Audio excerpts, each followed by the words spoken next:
Ditarire, I know, Noku para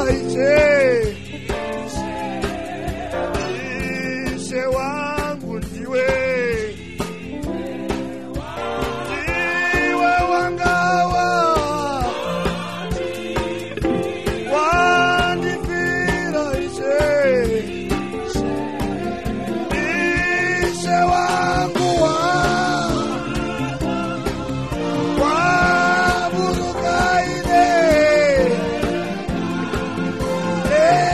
engarako ujisia upenyu wako datswa ruponi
Kwasai muri Zimbabwe navatendi vose vanotenda kuna Kristu Jesu nevateereri vose muzita raJesu Kristu tinosangana zvakare zuva ranhasi, mangwanani akanaka, mangwanani ekusimbisana, mangwanani ekunyaradzana, mangwanani okupana tariro zvichibva mushoko raMwari. Regai ndinamate tisati tapinda mushoko raMwari. Baba ropafadzai vanhu venyu vakateerera soko nguva iyoyi. Batai umwe noumwe mumwoyo make, mushanyire vana venyu matambudziko avo, mushandure zvinhu zvinoda kushandurwa muupenyu hwavo, zvisipo ngazvivepo, pasina nzira pave nenzira, zvinorema zvibviswe pukute misodzi yavo, muvaitire zvakanaka muzita raJesu mazvita Mwari wedu. Amen. Tinoda kuti titaure shoko raMwari tichikurudzirana zuva ranhasi kubva kuevhangeri yaMariko kana Marko chapter number 10 verse 46 kusvika verse 52. Musoro wenyaya Jesu unosvinudza Bhatimeo paJeriko. Vakasvika Jeriko. Zvino wakati achibuda Jeriko navadzidzi vake navazhinji, Bhatimeo mwanakomana waTimeu raiva bofu riri rombe wakanga agere panzira. Iye wakati anzwa kuti ndiJesu weNazareta, akatanga kudanidzira achiti, mwanakomana waDhavhidha, ndinzwei ngoni. Vazhinji vakamurayira kuti anyarare, asi iye wakanyanya kudanidzira kwazvo achiti, mwanakomana waDhavhidha, ndinzwei ngoni. Ipapo Jesu akamira akati, mudanei. Vakadana bofu vachiti kwariri, tsunga mwoyo, simuka, unokudana. Ipapo akarasha nguo yake akasimuka akaenda kuna Jesu. Zvino akamupindura akati kwaari, unoda kuti ndikuitireiko? Bofu rikati kwaari, Rabhoni, kuti ndione. Jesu akati kwaari, enda hako, kutenda kwako kwakuponesa. Pakarepo akaona akatevera Jesu munzira. Ndinoda kuti tigoverane mangwanani ano kubva pamusoro wenyaya unoti inzwi rinomisa Jesu. Inzwi rinomisa Jesu. The voice that stops Jesus.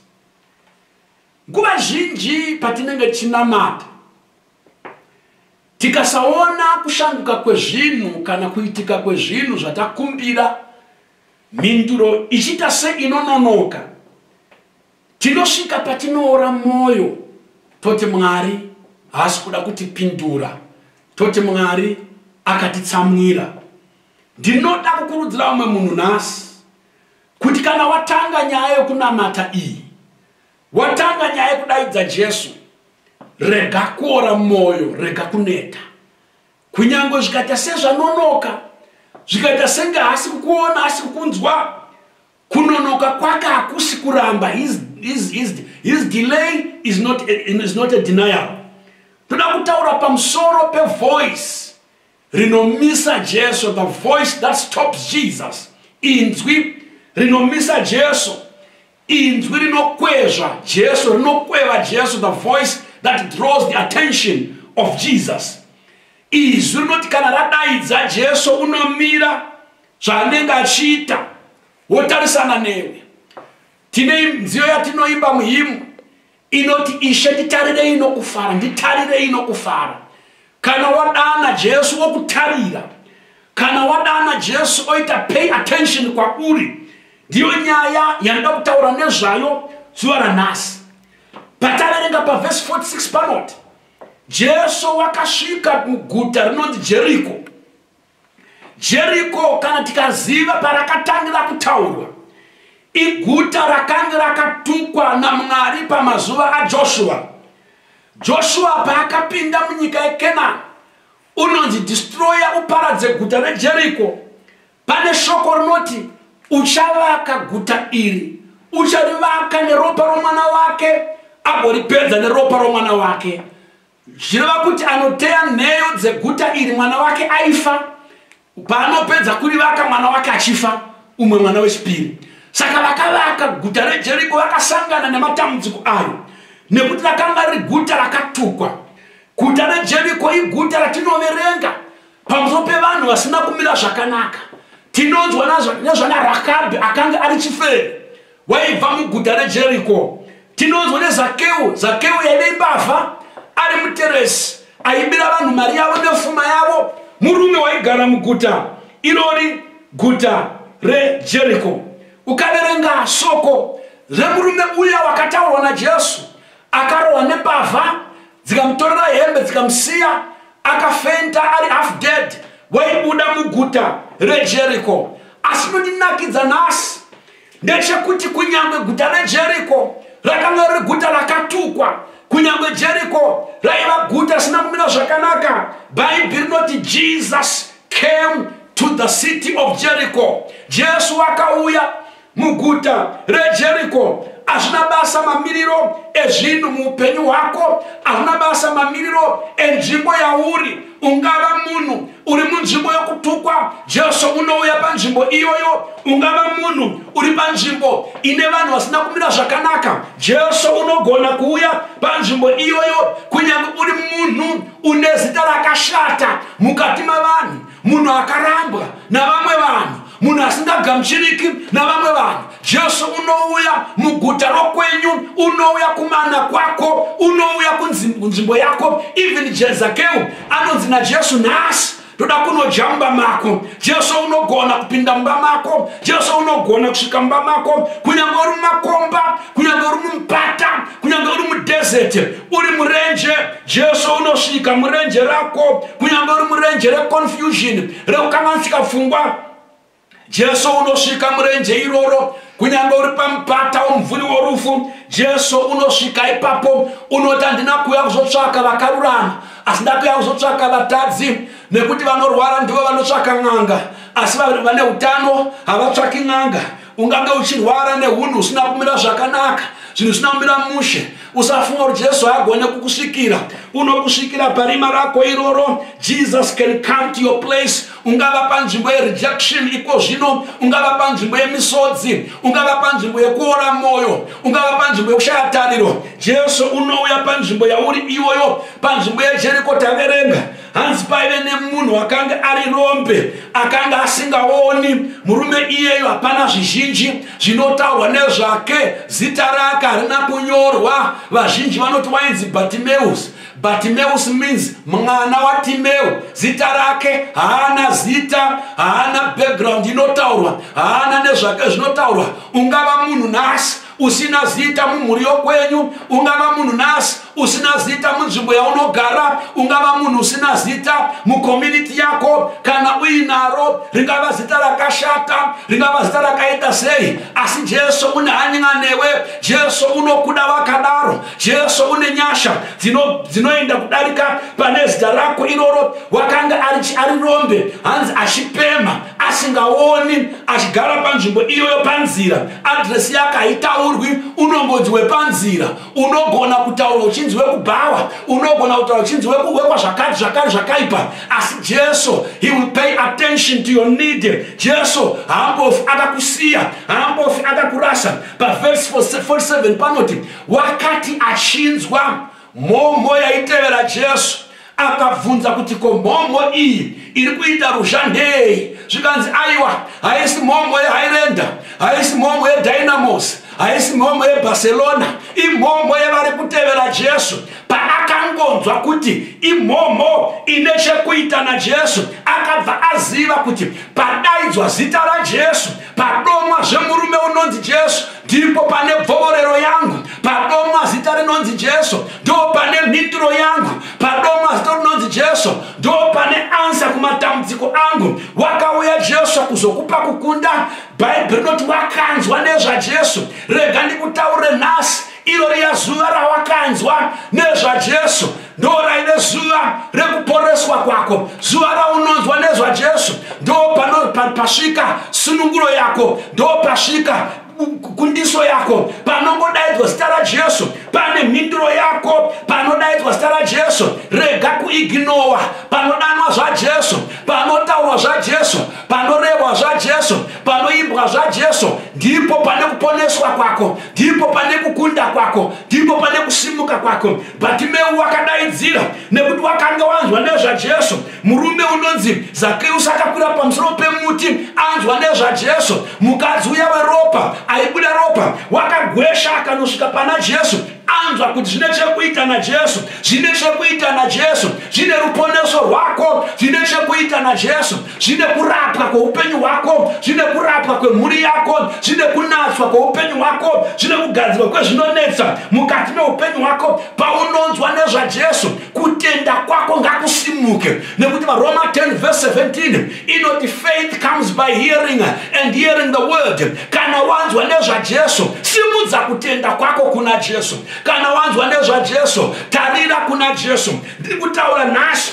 pamusoro pevoice rinomisa Jesu, the voice that stops Jesus, voice inzwi rinomisa Jesu. Usangopfuura chete uchiti vanhu vechechi avo, vanhu vekunamata avo, imharidzo dzechechi idzo. Ipapo pamharidzo iyoyo ndo pane kuponeswa kwako. Chekutanga nhasi, the voice that stopped Jesus. Number one, ivoice rinodaidza. Tinoimba nziyo inoti ndinomudana, ndomudana Mwari wangu, ndomudana, ndomudana Mwari wangu, voice rinodana, inzwi rinodaidza Jesu.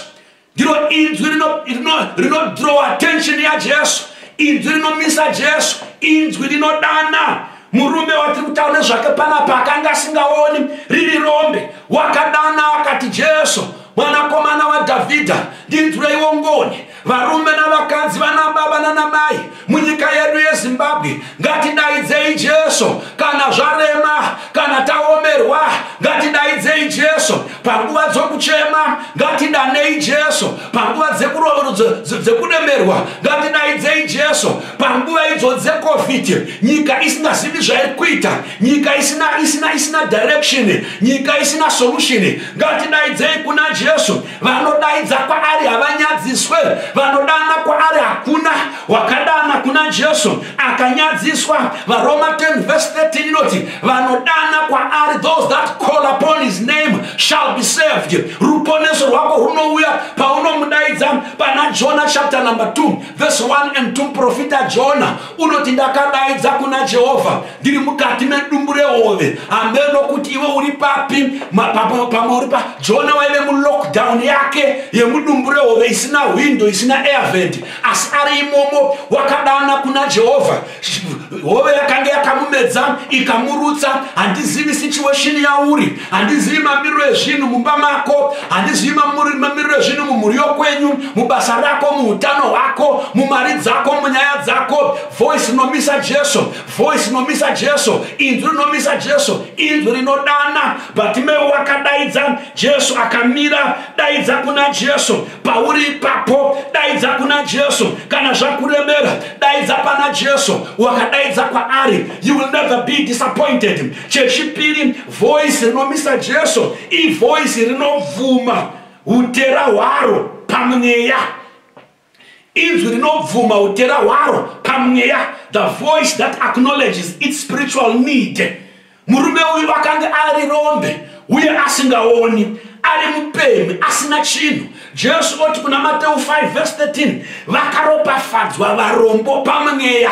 Hauna kunzi urombo hwakaropafadzwa, hauna kunzi vakaropafadzwa varombo muupenyu, asi zvanzi vakaropafadzwa varombo mumweya, ivavo vachagutiswa. Kana woda kuti Jesu amire achipay attention kwauri, unofanira kuve munhu anoita acknowledge your spiritual need, anoita acknowledge your spiritual emptiness, your spiritual bankruptcy, your spiritual blindness. Vhuma kuti handisi chinhu pamberi penyu Mwari, handina chinhu pamberi penyu Mwari.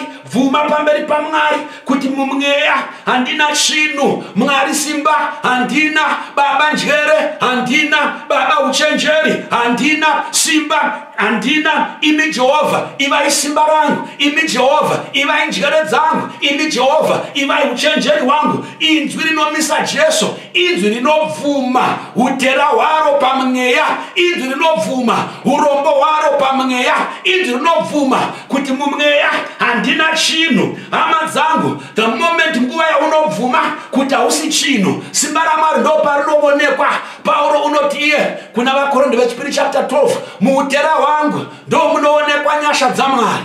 Nyasha dzaMwari dzakandikwanira, dzinondikwanira muutera hwangu. Shaura yavatendi, mweya wokuzvikudza, mweya wokuzvitutumadza, mweya wokuti ini ndinoziva, mweya wokuti ndakarurama, mweya unoti ndakakwana, ini ndakanamata kare, ini ndakatsanya kakawanda, ini ndinopa.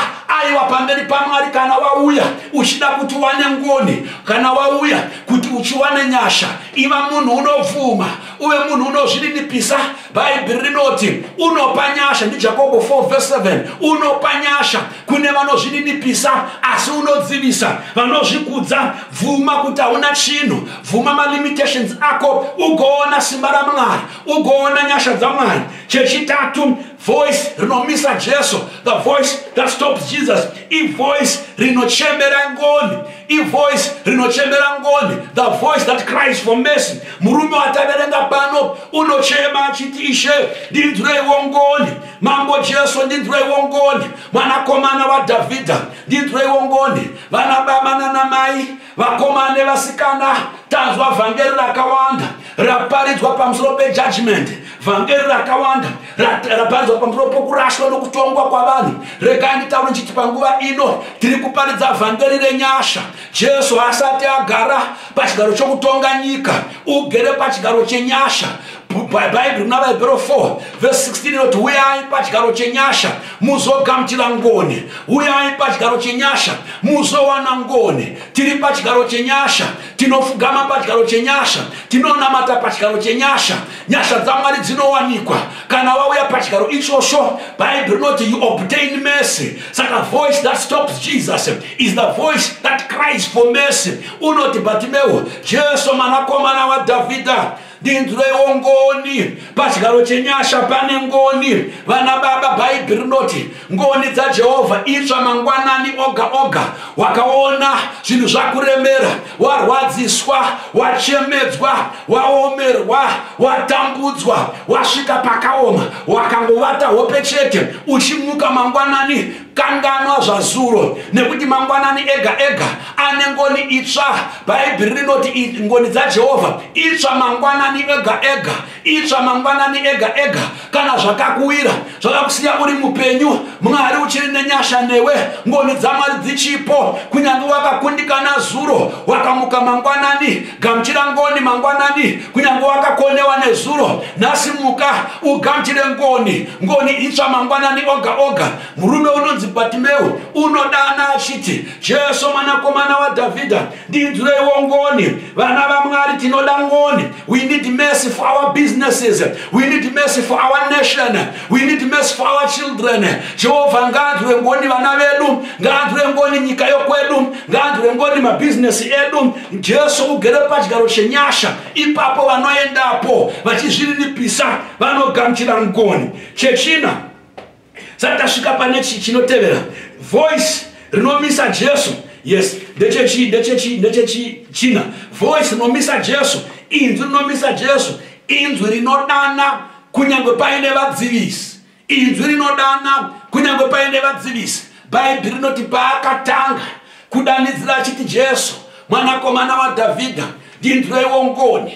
Vanhu vaivepo ipapo vakatanga kumunyaradza, vakati, nyarara, uri kunyaudza Ishe, nyarara, uri kuitira Jesu mhuruzha. Bible rinoti pavakaramba vachimunyaradza ndo paakadaidzira, the more vachimunyaradza, iye ndo paanoti, Jesu mwanakomana wa Davhidha, ndinzwireiwo ngoni. Iwe kana uine nzara, rega kunyaradzwa nevakaguta. Kana iwe une dambudziko, rega kunyaradzwa nevagere zvakanaka. Iwe kana zvakakuomera, rega kunyaradzwa nevanazvo. Hakuna unoziva dambudziko romumwe, iwe ndiwe unoziva dambudziko rako. Ndiwe unoziva mamiriro ezvinhu muupenyu hwako, ndiwe unoziva misodzi yako, ndiwe unoziva zvekumba kwako. Rega kutevedzera zvevamwe. Pavanokunyaradza, iwe daidzira. Pavanokudzivisa, iwe daidzira. Usamira kudaidzira. Unoziva muchechi mukunamata kune vaya vakanamata kare, kune vaya vakakutangira kunamata, vanonzi kana vataura zvavataura ndo zvinoitwa. Vanoexpressa maopinion, dzimwe nguva maopinion avo anoodza mwoyo yavamwe. Vanoti, chitakanamata kare, chitakambozviita izvo. Iwe rega kuvateerera. Pavanokudzivisa, daidzira zvakanyanya. Mapisarema 23 inoti, unondigadzirira tafura pamberi pevadzivisi vangu. Kana wangoona vadzivisi, ibva waziva kuti pane tafura pedyo newe, pane zvakanaka. Vana vanotaura vachiti, anomakwa ndeane bhora.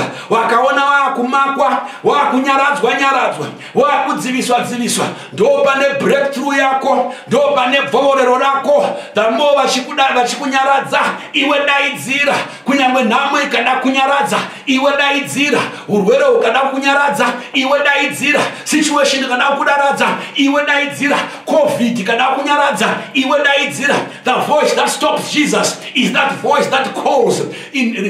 Kunyange paine opposition, kunyange paine vanokunyaradza, kunyange paine vadzivisi, daidzira chete. Kunyange vanhu vachitinyarara, Bible rinoti iro, Jesu ndobva amira.